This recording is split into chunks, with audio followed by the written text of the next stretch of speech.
આવી છે। નર્મદાના રાજપીપળા એપીએમસીની ચૂંટણી છેલ્લી ઘડીએ મુલતવી। રાજપીપળા એપીએમસીની ચૂંટણી રદ થતા રાજકીય માહોલ ગરમાયો છે। જિલ્લા રજિસ્ટ્રાર બીમાર હોવાનું કારણ દર્શાવીને ચૂંટણી રદ કરી દેતા સવાલ ઉઠ્યા છે। ચૂંટણી કયા કારણસર મુલતવી રખાઈ તેને લઈને અનેક સવાલ ઉઠ્યા છે। 16માંથી 12 સભ્યો હાજર અને 4 સભ્યો ગેરહાજર હોવાની માહિતી પ્રાપ્ત થઈ છે।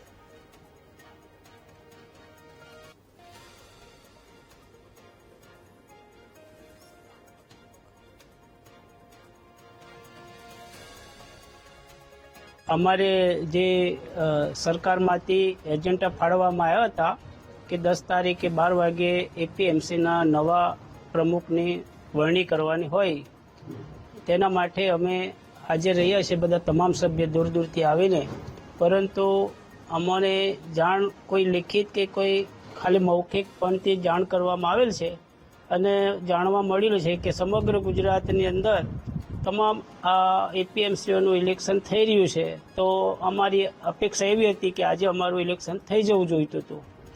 તો બધા ડિરેક્ટરોને ખ્યાલ આવી જતું ને જેને બનવું છે, જેની વરણી થતી સરકાર જેને આપતી અમે બધા સંમત હતા।